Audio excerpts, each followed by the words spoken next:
Hello students, मैं हूं Pankaj Kumar, electrical lecture from government polytechnic college Dungarpur. और आज के सेशन में मैं पढ़ाने अपन कुछ न्यूमेरिकल सॉल्व करेंगे जो कि बीजेटी ऑपरेशन के ऊपर हैं। लास्ट लेक्चर में मैंने बीजेटी ऑपरेशन से रिलेटेड जो बेसिक न्यूमेरिक फार्मूलाज हैं, लाइक करंट जो हैं आई ई आई बी आई सी के ऊपर, उनका आपस में relation, current gain, leakage current, इनके बारे में बता दिया था। तो उससे पहले वो वीडियो देख लेना आप, जो कि लिंक डिस्क्रिप्शन में दिया हुआ है, ताकि ये जो सेशन है वो काफ़ी अच्छे से समझ में आ जाएगा। ईजी है, सिर्फ अपन न्यूमेरिकल्स को हैं, कुछ न्यूमेरिकल हैं वो सॉल्व करेंगे ताकि अपने प्रैक्टिस हो सके। ओके, पिछले वीडियोज देखते रहना और दूसरों को भी शेयर करते रहना ताकि सभी के फ़ायदा हो सके इस चीज़ का, जो कि गवर्नमेंट के द्वारा करवाया जा रहा है। चलो तो स्टार्ट करते हैं। आज के लिए पहला न्यूमेरिकल है, बीजेटी के ऊपर ही है सारे, करंट के मेनली। तो इसमें दिया हुआ है एक कॉमन इमीटर सर्किट है जिसका करंट गेन है 40। ओके, मैं क्वेश्चन भी बोल रहा हूँ और साथ में इसमें जो दिया हुआ है वो लिखता जा रहा हूँ। गिवन है कॉमन इमीटर के करंट गेन दिया। तो कॉमन इमीटर के लिए करंट गेन क्या होता है? बीटा। बीटा कितना दिया हुआ है? 40। ओके, अब जो बेस करंट है वो दी हुई है 500 माइक्रो एम्पियर।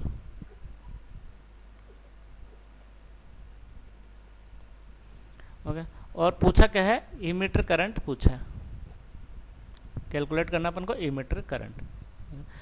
तो गिवन ये है, तो अपन को आई निकालना है। तो सबसे पहले इसका सॉल्यूशन करेंगे। तो फॉर्मूला पता होना चाहिए बीटा का अपन को। बीटा का क्या फॉर्मूला होता है? आई सी अपॉन आई बी। ओके, तो क्योंकि कॉमन इमीटर है तो आउटपुट होगा आई सी और इनपुट करंट होगी आई बी।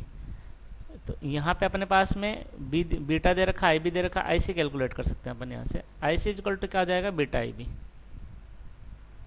कितना हो जाएगा? 40 इंटू 500 माइक्रो एम्पियर।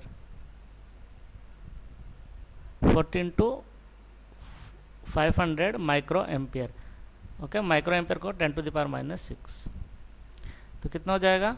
इसको करेंगे तो 20 मिली एम्पियर।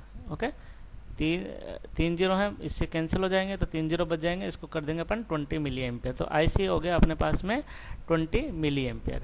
अब अपन को पता है आई इज इक्वल टू क्या होता है? आई इज इक्वल टू होता है आई बी प्लस आई सी।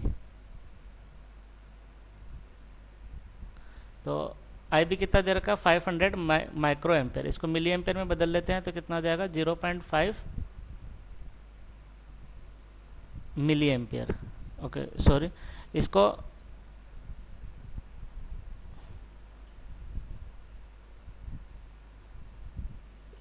हो जाएगा 0.5 milliampere. Okay, plus 20 milliampere. तो ये हो जाएगा टोटल 20.5 मिली एम्पियर। ये क्या आ गया? आई। ठीक है, तो ये अपना इजीली निकल गया। कुछ नहीं था, सिंपल था। बीटा दे रखा था, आई भी दे रखा था, आई ई निकालना था। तो आई ई डायरेक्ट नहीं निकल सकता, तो पहले आई सी निकाल लिया अपन ने। आई सी बीटा का फॉर्मूला लगा के आई सी निकाल लिया। आई सी निकालने के बाद में आई इज इक्वल टू क्या था? आई बी प्लस आई सी, अपन को पता है, सिंपल। तो ये अपन ने निकाल लिया। अब नेक्स्ट न्यूमेरिकल अपन देख लेते हैं क्या है।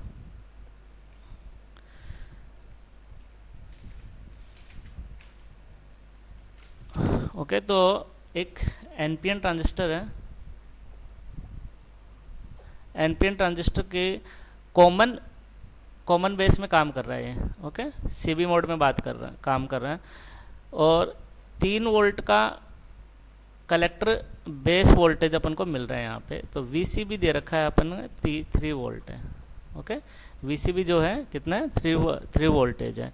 तो इसकी जो इमीटर करंट है, कॉमन बेस है, तो इमीटर करंट होगी इनपुट साइड की। तो इनपुट साइड के करंट को अपन चेंज कर रहे हैं 13 मिली एम्पियर से, 13 मिली एम्पियर से कितना? 20 मिली एम्पियर। तो ये क्या हो गया? डेल्टा आई निकल जाएगा यहाँ से। तो डेल्टा आई निकल जाएगा। डेल्टा आई कितना हो जाएगा? 20 माइनस 13 इस मतलब 7 मिली एम्पियर। उसके बाद में इसकी वजह से जो कलेक्टर करंट है, ठीक है, आउटपुट करंट, कलेक्टर करंट, वो कहाँ से कहाँ पे चेंज हो रही है? इमीटर की करंट को चेंज किया तो आईसी करंट चेंज हो रही है 13.4 मिली एम्पियर से 19.9 मिली एम्पियर। ठीक है, तो इससे अपना डेल्टा आईसी निकल जाएगा। डेल्टा आईसी कितना हो जाएगा? 19.9 माइनस 13.4 कितना आ जाएगा अपना? 6.5 मिली एम्पियर ही आ जाएगा। ओके, निकालना क्या है अपन को, ट्रांजिस्टर का करंट गेन निकालना है, बीटा निकालना है। ओके, तो अब अपने पास में यहाँ पे IC दे रखा है, IE दे रखा है और बीटा निकालना है। तो बीटा क्या होता है, बीटा का फॉर्मूला पता है अपन को, IC upon IB। Okay sorry, common base है, तो कॉमन बेस के लिए करंट गेन क्या होगा, अल्फा, और कॉमन करंट इसका कितना हो जाएगा, IC upon output current upon input current, IC upon IE। तो IC कितना है, 6.5 milliampere upon 7 milliampere. तो इससे आ जाएगा अपने पास में 0.93। अल्फा की वैल्यू 1 से कम होती है, आ गया 1 से कम 0.93। कुछ नहीं था, इसने भी डेल्टा IE दे रखा था, डेल्टा IC नहीं दे रखा था, सिंपल अल्फा पूछा था। क्योंकि करंट गेन क्या होता है, अल्फा, कॉमन बेस के लिए। यदि कॉमन इमीटर के लिए होता तो क्या होता, करंट गेन बीटा होता। ठीक है, नेक्स्ट एग्जांपल देख लेते हैं अपन। एग्जांपल करेंगे तभी अपन को इस पूरा समझ में आएगा अच्छे से। तो एक कॉमन बेस कॉन्फ़िगरेशन का BJT है, उसमें जो करंट गेन है कॉमन बेस का, कॉमन बेस के लिए करंट गेन क्या होगा, अल्फा। अल्फा कितना दे रखा है, 0.98 दे रखा है तथा और जो उसकी करंट है, इमीटर करंट है, इमीटर करंट दे रखी है 5 मिली एम्पेयर में का परिवर्तन कर रहे हैं। इसके लिए कॉमन बेस के लिए जो इमीटर की इनपुट करंट है उसमें 5 मिली एम्पेयर का चेंज कर रहे हैं। तो डेल्टा IE दिया हुआ अपने पास में 5 मिली एम्पियर। ठीक है, तो पूछ रहा है कि परिवर्तन करने पे जो कलेक्टर करंट है उसमें कितना परिवर्तन होगा, डेल्टा IC अपन को निकालना है। ठीक है, डेल्टा IC अपन को निकालना, और डेल्टा IB भी इसने पूछा है। ठीक है, फिर से सुन लेना, अल्फा दिया हुआ है अपने पास में, डेल्टा IE दिया हुआ है, और पूछा क्या क्या है, डेल्टा IC पूछा है और डेल्टा IB पूछा है। तो सिंपल समझ में आ गया होगा, पहले सॉल्व करके देखो, 1 मिनट वीडियो को पॉज करके, और मैं फिर सॉल्यूशन देखना, क्योंकि एकदम सिंपल है। अल्फा का फॉर्मूला लगाना अपन को, अल्फा क्या होता है, delta IC upon delta IE, output current में चेंज अपॉन इनपुट करंट में चेंज।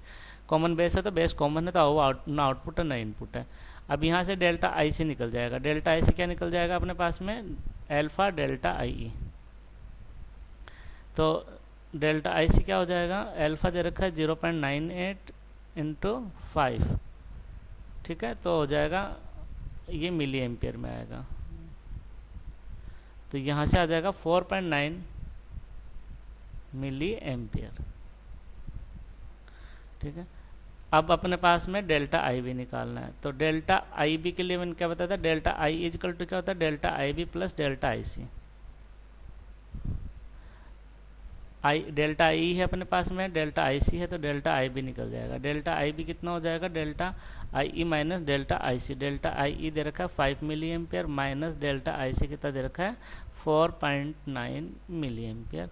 तो कितना आ जाएगा 0.1 मिली एम्पियर, यानी कि 100 माइक्रो एम्पियर। ठीक है, सारी तीनों चीज़ें आ गई अपन ने, IC कैलकुलेट कर लिया और डेल्टा IB कैलकुलेट कर लिया यहाँ से ये फार्मूला लगा के। तो सारे फार्मूले एक एक करके फार्मूले यूज में आ रहे हैं, क्योंकि जितना फार्मूले यूज में आएंगे न्यूमेरिकल सॉल्व करेंगे उतनी जल्दी फार्मूले याद भी होंगे और उतना ही इजीली अपन एग्जाम में कर पाएंगे। ठीक है, एक नेक्स्ट एग्जांपल और लेता हूँ मैं। एक अल्फा दे रखा अपने पास, किसी ट्रांजिस्टर के लिए करंट गेन दे रखा है और करंट गेन है अल्फा दिया हुआ है 0.9 दिया हुआ अपने पास में। जो आउटपुट रेजिस्टेंस है वो है 0.5 kilo ohm. Okay, R naught दे रखा output resistance 0.9 kilo ohm, sorry 0.5।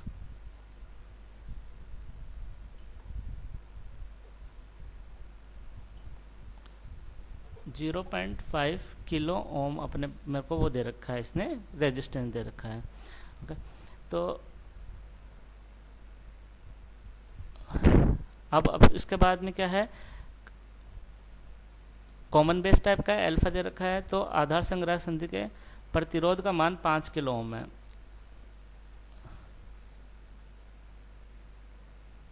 Sorry, ये जो है ये रेजिस्टेंस दे रखा है इनपुट का रेजिस्टेंस, निवेश है इनपुट साइड का प्रतिरोध दे रखा है ये, और आउटपुट का जो रेजिस्टेंस दे रखा है वो है 5 किलो ओम। ओके, तो इमीटर जो सर्किट है उसमें कितनी करंट हो रही है फ्लो, आई, ठीक है, आई जो हो रखी है वो कितनी है, 2 मिली एम्पियर। तो इसमें अपन को इनपुट पावर और आउटपुट पावर कैलकुलेट करनी है। ओके, देखना अब क्या क्या दिया हुआ है, अल्फा दिया हुआ है यानी कि कॉमन बेस सर्किट है। तो इनपुट करंट कौन सी हो गई, आई, और आउटपुट करंट कौन सी होगी अपने पास में, इनपुट करंट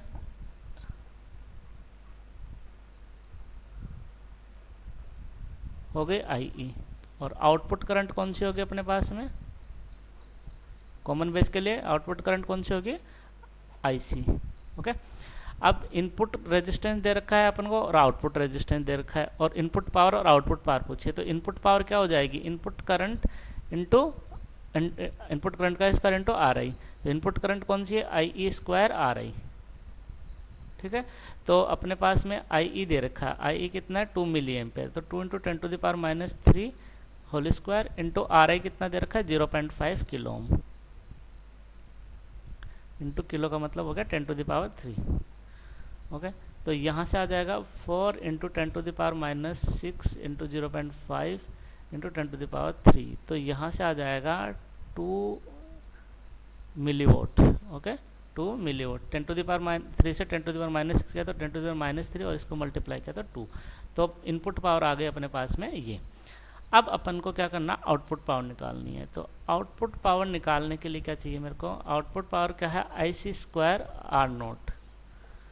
आईसी दे रखा है क्या अपन को, आईसी नहीं दे रखा है, लेकिन अल्फा दे रखा है तो अपन को निकालना है आईसी। तो अल्फा इक्वल टू क्या होता है, IC upon IE, output current upon input current. तो आईसी निकल जाएगा यहाँ से क्योंकि अल्फा और आईई दिया हुआ है। तो अल्फा आईई, यहाँ से अल्फा कितना दिया हुआ है 0.9 और आईई कितना आ रहा है 2 मिली एम्पियर, ठीक है। तो यहाँ पे कितना हो गया 1.8 मिली एम्पियर।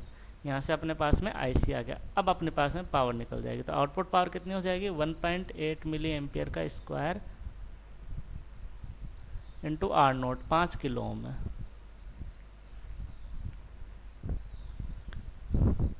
तो यहाँ से अपने पास में कितना आ जाएगा, यहाँ से अपने पास में आ जाएगा 1.8 का square 3.24 into 10 to the power -6 into 5 into 10 to the power 3। तो यदि इसको मल्टीप्लाई करूँगा तो मेरे पास में आएगा 16.2 मिली वॉट। तो ये आ गया अपने आउटपुट पावर, ठीक है। तो अपन को क्या इनपुट पावर कैलकुलेट कर लिया अपन ने इजीली, आउटपुट पावर कैलकुलेट कर ली, बीच में अपन को आईसी की कैलकुलेशन की ज़रूरत पड़ी तो अपन ने आईसी भी निकाल ली। तो ये हो गया अपना कंप्लीट। ये तो न्यूमेरिकल अच्छा है। इनपुट पावर आउटपुट पावर कुछ अलग चीज़ अपन ने यूज किए हैं यहाँ पे, तो इस न्यूमेरिकल को अच्छे से थोड़ा देख लेना। उसके बाद में एक और एग्जांपल ले लेते हैं।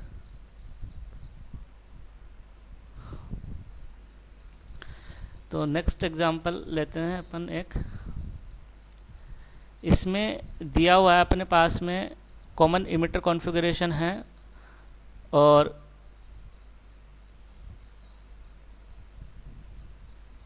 अपन को ज्ञात करना है कलेक्टर करंट में चेंज की कैलकुलेशन करनी है, ठीक है। कलेक्टर करंट में कौन सा कॉन्फ़िगरेशन है, कॉमन इमीटर, कॉमन इमीटर का कॉन्फ़िगरेशन है और डेल्टा आईसी अपन को दिया हुआ है। ओके, सॉरी, डेल्टा आईसी अपन को कैलकुलेट करना है। और जो कॉमन इमीटर है तो आउटपुट करंट हो गई और तो इनपुट करंट हो गई बेस करंट। तो बेस करंट में अपन चेंज कर रहे हैं कितना, 4 मिली एम्पियर का, और अपन को अल्फा दिया हुआ है 0.9। अब ध्यान से देखना है यहाँ पे, कॉमन इमीटर के लिए करंट गेन क्या होगा, बीटा, दिया हुआ क्या है अल्फा, ठीक है। और यहाँ पे क्या है, ये डेल्टा आईसी और डेल्टा आईसी कैलकुलेट करना, डेल्टा आई भी अपने पास में है। तो अल्फा इज इक्वल टू क्या होता है, अल्फा दिया हुआ अपने पास में और अपन को डेल्टा आईसी, तो बीटा के फॉर्मूले में आएगा delta IC upon delta IB. Beta यही होता है। अब न आईसी न आईसी दिया हुआ न बीटा, तो यहाँ पे दोनों चीज़ें एक साथ कैलकुलेट कर नहीं सकते, तो अपन को पहले बीटा कैलकुलेट करना होगा। बीटा कितना होता है अल्फा के फॉर्मूले के अंदर, अल्फा अपॉन 1 माइनस अल्फा। तो ये कितना हो जाएगा 0.9 अपॉन 1 माइनस 0.9, तो कितना हो जाएगा 9। ठीक है, बीटा यहाँ से अपने पास में आ गया। अब यहाँ से अपन कैलकुलेशन कर सकते हैं। तो ये 9 है बीटा, तो डेल्टा आई सी अपन को कैलकुलेट करना है। डेल्टा आई भी अपन को दिया हुआ है। ठीक है, तो डेल्टा आई सी कितना हो जाएगा अपने पास में 36 मिली एम्पियर। ओके, तो ये था एकदम सिंपल सा न्यूमेरिकल था, ध्यान से देख कर लेना। खूब सारे अपन ने न्यूमेरिकल कर लिए हैं। तो अब एक और न्यूमेरिकल देख लेते हैं अपन। वो अपन देखते हैं लीकेज करंट के ऊपर। लीकेज करंट के ऊपर एक भी न्यूमेरिकल नहीं देखा अपन ने, तो लीकेज करंट के ऊपर एक न्यूमेरिकल देख लेते हैं। तो अपन को इसमें दिया हुआ है कॉमन बेस सर्किट है। ओके, और करंट गेन जो है कॉमन बेस का करंट गेन क्या होता है अल्फा, तो वो कितना दिया हुआ है 0.96 दिया हुआ है। कॉमन बेस के लिए लीकेज करंट दी हुई है ICBO। ठीक है, कितनी है 10 माइक्रो एम्पियर। और जो इमीटर करंट है 1 मिली एम्पियर।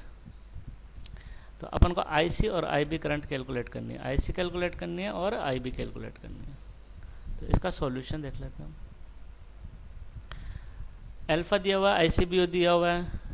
ठीक है, तो यहाँ पे अल्फा इजकल टू वैसे क्या होता है, अल्फा इजकल टू होता है output current IC upon input current IE। ठीक है, तो alpha equal to IC equal to क्या होता है अल्फा IE। लेकिन यहाँ पे लीकेज करंट भी दिया हुआ है, तो इसलिए क्या हो जाएगा IC equal to alpha IE plus ICBO। तो IC कैलकुलेट करना है। अल्फा दिया हुआ अपने पास में 0.96 इंटू IE दिया हुआ अपने पास में 1 मिली एम्पियर। ठीक है, और फिर उसके बाद में अपने ICBO दिया हुआ 10 माइक्रो एम्पियर, इसको भी मिली एम्पियर में बदल लेते हैं। तो 0.01 मिली एम्पियर हो जाएगा ये। तो 0.01 मिली एम्पियर, तो 0.96 और इसको करेंगे तो 0.97 मिली एम्पियर IC आ जाएगा अपने पास में। तो यहाँ से आ गए कलेक्टर करंट। अब अपन को क्या निकालना है IB। तो IB इजकल टू क्या होता है IE माइनस IC। ठीक है, तो IE क्या दिया हुआ अपने पास में 1 milliampere minus 0.97 milliampere. तो यहाँ पे कितना हो जाएगा 0.03 मिली एम्पियर इजक्वल टू क्या हो जाएगा 30 माइक्रो एम्पियर। ठीक है, तो लीकेज करंट को यूज करके भी कोई न्यूमेरिकल इतना डिफिकल्ट नहीं है, सेम उसी तरीके से ही है। सिंपल से न्यूमेरिकल है, फॉर्मूला बेस्ड हैं सारे के सारे न्यूमेरिकल। तो इनको देखना, और भी बुक में और भी एग्जांपल दिए हैं, सब ऐसे ही एग्जांपल है, सब सिंपल से हैं, सिर्फ अपन को न्यूमेरिकल फॉर्मूले याद रखना। तो जितने फॉर्मूले बताए थे मैंने उनको यूज करते हुए आपको एग्जाम्पल करवा दिए हैं। तो आप इनको ध्यान से देख लेना, फिर से रिवाइज कर लेना। इससे पहले का जो वीडियो था जिसमें फॉर्मूले बताए थे पहले उसको देख लेना, ताकि काफ़ी अच्छे से समझ में आ जाएगा ये। Okay students, so thank you.